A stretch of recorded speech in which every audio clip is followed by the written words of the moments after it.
नमस्कार, बाखबर में आपका स्वागत है। मैं हूं राघवेंद्र सिंह। बाखबर में आज हम बात करने जा रहे हैं मध्य प्रदेश की सियासत पर। एक बार फिर मां नर्मदा मैया का साया दिख रहा है और किसानों की एक तरह से वोट लेती हुई पार्टियां नजर आ रही हैं। आज हम इसलिए इस पर बात कर रहे हैं क्योंकि मध्य प्रदेश के पूर्व मुख्यमंत्री और प्रदेश कांग्रेस के अध्यक्ष कमलनाथ ने एक प्रेस कॉन्फ्रेंस में कहा है कि अगर उनकी सरकार बनती है तो वो नर्मदा सेना बनाएंगे, यानी नर्मदा मैया के आसपास जो अवैध उत्खनन हो रहा है, रेत की चोरी हो रही है, रेत माफिया को हम नियंत्रित करेंगे और ये नर्मदा सेना गैर राजनीतिक होगी। कह सकते हैं कि एक बार फिर जो नर्मदा पट्टी है, नर्मदा का मैदानी इलाका है, नर्मदा के जो कछार है, वहाँ करीब 125 सीटें प्रभावित होती हैं। तो कांग्रेस ने निशाना साधा नर्मदा मैया के जरिए सत्ता में लौटने का और साथ में उन्होंने तड़का लगाया है किसानों को सुविधाएं देने का। मुफ्त की बिजली, 5 साल हार्स पावर तक का जो इंजन है, जो मोटर है, उसका वो बिल नहीं देंगे। इसके बाद कर्ज माफ़ करेंगे। तो ऐसी बहुत सारी बातें हैं जो कमलनाथ ने आज की है। तो आज हम इसी पर फोकस कर रहे हैं कि सियासत की नर्मदे हर या नर्मदा की सियासत, इस पर हम विस्तार से बात करेंगे। चर्चा करने के लिए हमारे साथ स्काइप पे हैं हमारे वरिष्ठ पत्रकार साथी doctor Rahul Ranjan. Telephone line पर हमारे साथ जुड़े हुए हैं मध्य प्रदेश और सीहोर जिले के वरिष्ठ पत्रकार रघुवर दयाल गोहिया जी, और स्टूडियो हमारे साथ मौजूद हैं हमारे पत्रकार साथी संजय सोनी जी। आप सभी का बहुत बहुत स्वागत है। चर्चा की शुरुआत डॉक्टर रंजन जी आपके साथ। ये जो सारा मामला 2018 में कह सकते हैं कि मां नर्मदा मैया सत्ता में वापसी के लिए एक तरह से टेस्टेड मुद्दा है, क्योंकि पूर्व मुख्यमंत्री दिग्विजय सिंह जी ने नर्मदा जी की यात्रा की थी और उस नर्मदा यात्रा के दौरान उन्होंने बहुत सारी बातें ऐसी की थी जिससे लगा था कि कांग्रेस सरकार में आने के बाद नर्मदा मैया के किनारे जो जेसीबी से या मशीनों से रेत खनन हो रहा है उसको रोकेंगे, और काफ़ी उम्मीद थी। लेकिन 15 महीने की सरकार में ऐसा होता हुआ नज़र नहीं आया। और अघोषित अगर हम बात करें तो कई बार दिग्विजय सिंह भी इस बात से दुखी दिखे या संतुष्ट कि मां नर्मदा की किनारे जो अवैध खनन हो रहा है उसको सरकार रोक नहीं पा रही। हालांकि 15 महीने का वक्त था, संभव था कि सरकार आगे चलती तो कांग्रेस शायद इस पर कुछ अमल करती दिखती। लेकिन हम फिर कहेंगे कि आज कमलनाथ ने जो कहा है वो पूरी पार्टी को नर्मदा मैया की तरफ लेके जाता है और किसानों की तरफ। आपकी राय, क्या इस बार सियासत की नर्मदे हर होगी या नर्मदा मैया सियासत को नर्मदे हर कर देंगी? आपकी राय।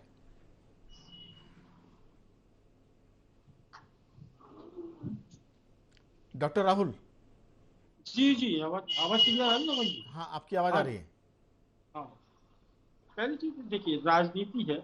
माँ किसी का बुरा भला तो नहीं करती, सबका भला भला करती है। नर्मदा मैया ने भारतीय जनता पार्टी का भला किया है, कांग्रेस का भी भला करेगी। और पिछली बार हर देखिए, हर राजनीति जब चुनाव का वक्त आता है तो नर्मदा की परिक्रमा और नर्मदा जी की पूजा अर्चना शुरू हो जाती है। जी। दिग्विजय सिंह ने भी किया था, नर्मदा परिक्रमा की थी और नर्मदा जी ने उनको आशीर्वाद दिया, सरकार में आ गए थे।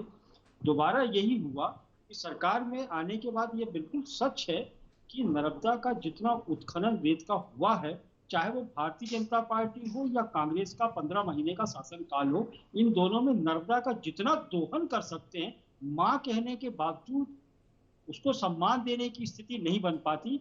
आप ये देखिए कि इतना ज्यादा उत्खनन किसी भी नदी का नहीं होता जितना देश में नर्मदा का उत्खनन रेत का होता है। और रेत के उत्खनन में माफिया और सरकारी तंत्र और खासतौर से राजनेता जितने सक्रिय हैं, उसका कोई हिसाब किताब नहीं है। हर बार ये राजनीतिक दल कहते हैं, नेता कहते हैं कि इस बार नर्मदा मैया की रक्षा की जाएगी, उनकी लाज बचाई जाएगी, और ऐसा होता नहीं है। अक्सर आप देखें कि होशंगाबाद या नर्मदा जी जहां से भी निकली है, जिस क्षेत्र से भी, उस क्षेत्र में माफिया सक्रिय है। और आप ये देखते हैं कि कई बार रेत ठेकेदार जो हैं, माफिया जो लोग हैं, सरकारी तंत्र के ऊपर कभी ट्रैक्टर चढ़ा देते हैं, कभी बंदूक चला देते हैं। तो ये राजनीतिक दलों को दिखाई देता है। तो मैं ये समझता हूं कि सिर्फ नर्मदा जी का राजनीतिक उपयोग करना तो अच्छा नहीं है। बिल्कुल। यदि वाकई में पवित्रता की बात है राजनीति में, और राजनीति में यदि नर्मदा जी का आशीर्वाद चाहिए, तो ये भरोसा दिलाना पड़ेगा हर राजनीतिक दल को कि आपकी रक्षा का हम गठबंधन करते हैं, उनका रक्षा सूत्र बांधते हैं। आप ये देखिए, नर्मदा के तटों पे जो जो पथ है नर्मदा जी की परिक्रमा का, उस पथ की हालत भी बहुत अच्छी नहीं है, जिसको हर राजनीतिक दल ने ये बोला था कि हम बहुत अच्छा पथ वहां बना देंगे और जिसमें तीर्थाटन के लिए और नर्मदा परिक्रमा वासियों के लिए और नर्मदा परिक्रमा करने वालों के लिए बड़ी सुविधा हो जाएगी। ये भारतीय जनता पार्टी ने भी इस चीज को घोषित किया था कि वहां हो जाएगा, लेकिन आज की तक देखें तो ऐसा कोई भी काम शुरू नहीं हो पाया। अब दूसरी चीज आप ये देखिए कि जहां से नर्मदा जी का उद्गम हुआ है, अमरकंटक की हालत भी उतनी अच्छी नहीं है कि जहां से आप उसको कहा जा सके कि उसको तीर्थ के रूप में परिवर्तित किया जा सके। उसकी मैं भी देख के आया था राघवेंद्र जी, जो कि मुद्दा उठा है, बात उठी है, तो मैं कह दूं कि जी जो नर्मदा जी का जहां से उद्गम हुआ है, जिस कुंड से लेकर के 2 कुंड वहां बनाए गए हैं, एक कुंड से आती है दूसरे कुंड में, इसके बाद नर्मदा जी वहां से प्रवाहित होती हैं। उन कुंडों का डिजाइन आज तक नहीं देखा गया और सुधरा नहीं है। और मैं याद दिला दूं कि प्रहलाद पटेल जी ने जब कहा था उन्होंने कि हम जो है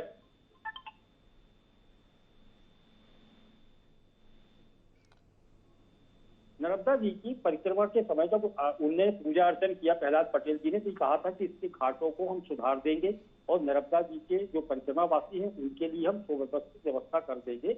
आज केंद्रीय मंत्री हैं, सांसद हैं और उसी क्षेत्र से हैं, और इसके बावजूद भी वहां कोई सुधार नहीं हुआ। तो मेरा कहना यह है कि यदि कमलनाथ हो या कांग्रेस हो या भारतीय जनता पार्टी हो, इन लोगों ने सिर्फ नर्मदा जी को छला है, दिया कुछ नहीं। बिल्कुल। मैं लौटूंगा आपके पास। दरअसल एक बात और मैं जोड़ना चाहूंगा कि नर्मदा जी की यात्रा शिवराज सिंह चौहान ने भी की थी 150 दिन। नर्मदा जी के किनारे वृक्षारोपण भी बड़े पैमाने पर किया गया था। इसमें सबसे खास बात है कि 230 विधानसभा वाले मध्य प्रदेश में लगभग 125 सीट ऐसी हैं जो नर्मदा के बेल्ट में आती हैं, नर्मदा के दोनों तट पर आती हैं।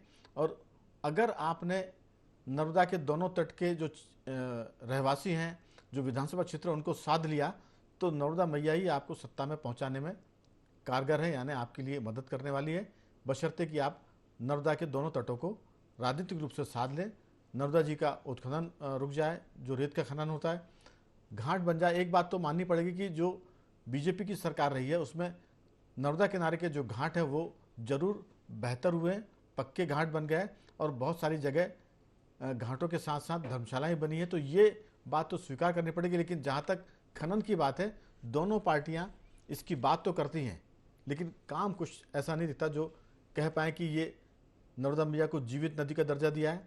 अगर उनके साथ कोई छेड़छाड़ होगी तो जैसे व्यक्ति के साथ छेड़छाड़ करने पर मुकदमे दर्ज होते हैं, हत्या का मुकदमा दर्ज होता है, वैसा मुकदमा उन पर भी होगा जो नर्मदा जी के किनारे मशीनों से रेत निकाल रहे हैं, पोकलैंड से निकाल रहे हैं, जेसीबी से निकाल रहे हैं।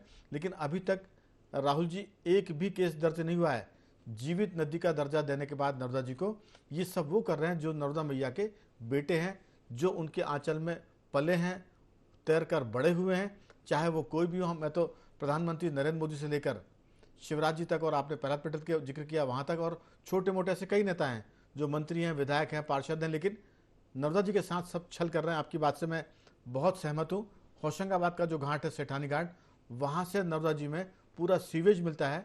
जब नर्मदा जी का वहाँ आयोजन किया जाता है, नर्मदा जयंती बनती है, तो उस सीवेज के सामने एक तरह से पर्देदारी कर दी जाती ताकि वो गटर का पानी किसी को ना दिखे नर्मदा जी में जाता हुआ। ये होशंगाबाद का, बाकी का तो आप अनुमान लगा सकते हैं कि क्या दुर्दशा हो रही। लेकिन मैं फिर कहूँगा कि कमलनाथ ने एक ऐसे मुद्दे को छुआ जो कांग्रेस को सरकार में ला सकता है, बशर्ते वो ईमानदारी से इसका पालन करें, चाहे बीजेपी हो कांग्रेस में। लौटूंगा संजय जी, ये जो सारा मामला है, 120-25 सीटें नर्मदा बेल्ट के दोनों तटों पर आती है।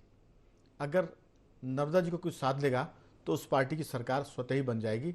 हर कोई इस बात को मान सकता। आंकड़े भी कहते हैं और पिछले चुनाव का तजुर्बा भी कहता है कि दिग्विजय सिंह जी ने जो यात्रा की थी उसी वजह से कांग्रेस सत्ता के निकट आई थी और कमलनाथ मुख्यमंत्री बने थे। आपकी राय, ये सियासत की नर्मदेहर कब तक चलेगी? ये आपकी जो टैगलाइन है ये बड़ा मतलब कहते हैं कि एक कौतूहल भी है, मेरे मन में भी हो सकता है और दूसरों के मन में, कि ऐसा कोई विषय जरूर उन्होंने सोचा कि नया है।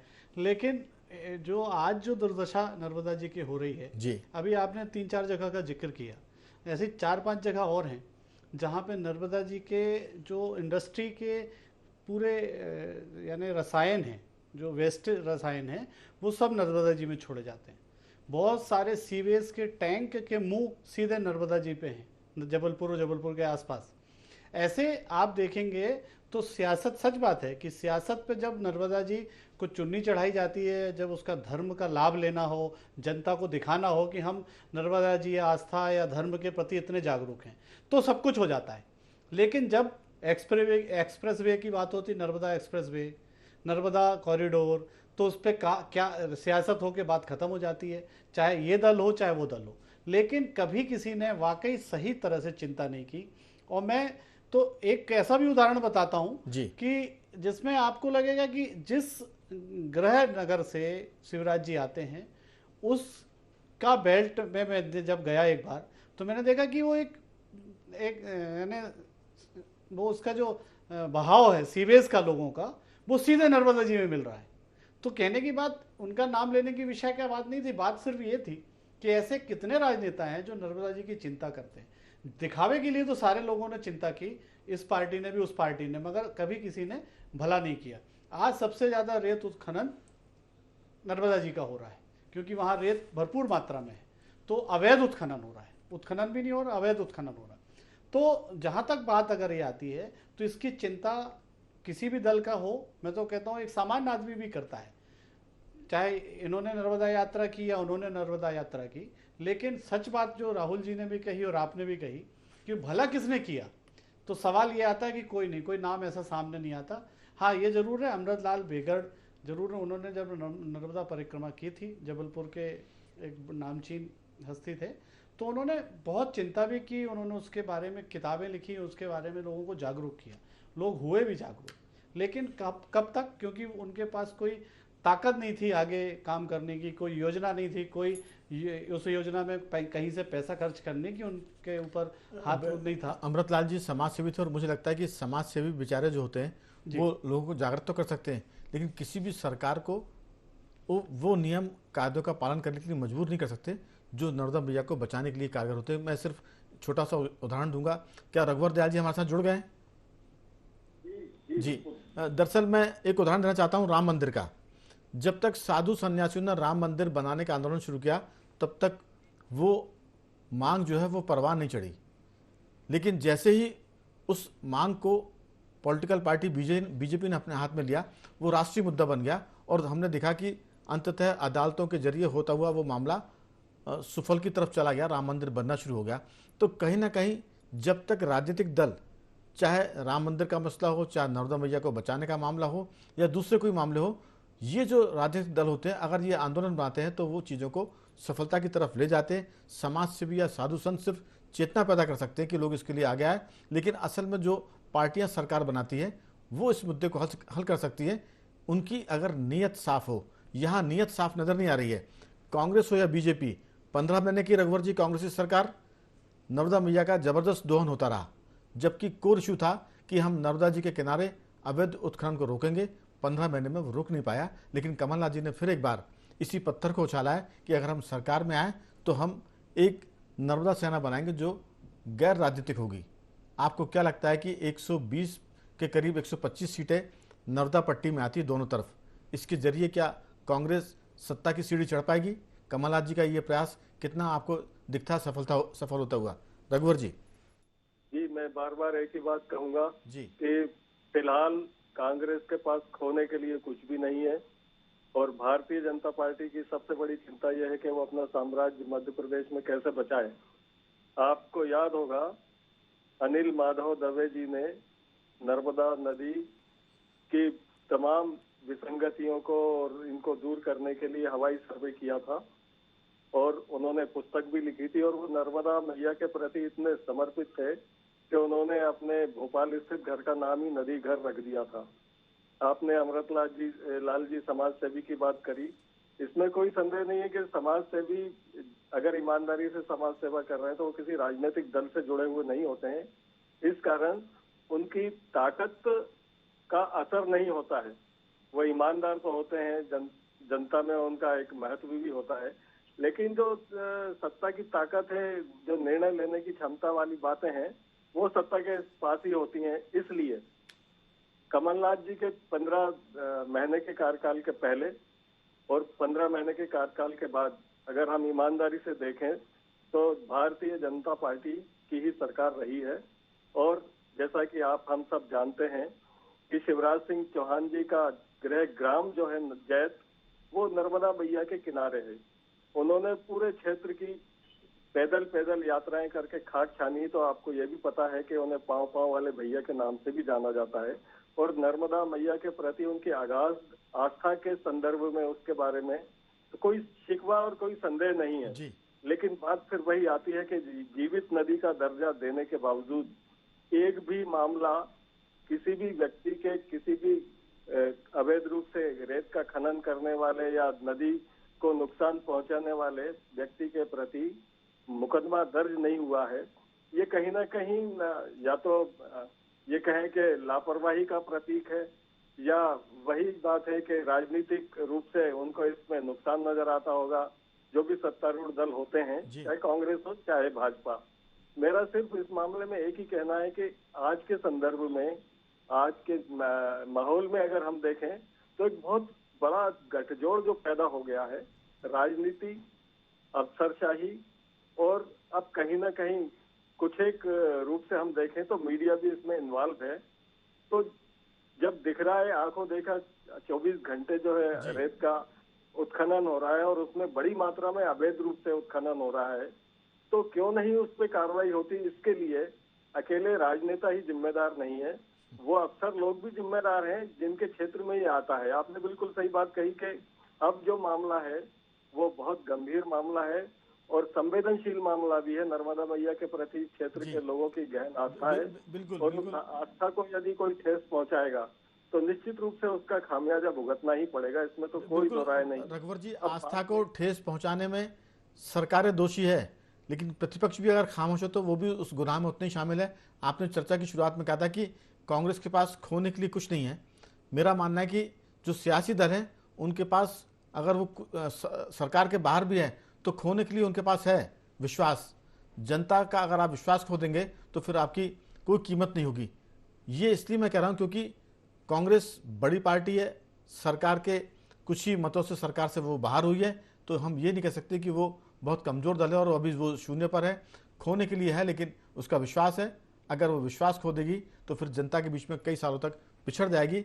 दूसरी बात यह कि जो दल हैं अगर वो मुकदमे दर्ज नहीं करवा पा रहे हैं, इसके मतलब तो दो हो सकते हैं, या तो अवैध खनन नहीं हो रहा है इसलिए मुकदमे दर्ज नहीं हो रहे हैं, और दूसरा ये कि अवैध खनन तो हो रहा है लेकिन सब आंखें बंद किए हुए, धतराज से किसी को दिख नहीं रहा कि जीवित नर्मदा मैया के आंचल से जो रेत निकाली जा रही है, रेत उनके आंचल से उनको छलनी करके निकाली जा रही है, वो नर्मदा पुत्र को भी नहीं दिख रही है और कमलनाथ जी जैसे पूर्व मुख्यमंत्री को भी नहीं दिख रही है जो नर्मदा मैया को बचाने की बात कर रहे हैं। मैं लौटूंगा आपके पास। राहुल जी, आपकी राय कि बातें तो सब करते हैं, अच्छी बातें तो बुरे लोग भी करते हैं, हमेशा आदमी अपने कर्मों से जाना जाता है, तो हर पार्टी अच्छी बात करती है, लेकिन पार्टियां अपने कर्मों से जानी जाएंगी कि वो जो कह रही है उस पर वो अमल करती है या नहीं करती। भले उसको वचन पत्र का नाम दे दे, संकल्प पत्र का नाम दे दे, घोषणा पत्रों का नाम दे दे। आपकी राय? नर्मदा जी का जिसकी चर्चा कर रहे थे राघवेंद्र जी, कि नर्मदा जी का पत्थर उछाला कमलनाथ ने, ये भारतवर्ष में सिर्फ एकमात्र नर्मदा जी ऐसी नदी है जिसके पत्थर को शालिग्राम और शंकर जी के रूप में पूजा जाता है, और किसी नदी का पत्थर इतना पूजनीय नहीं होता। हर आंगन में पूजा जाता है नर्मदा जी का पत्थर।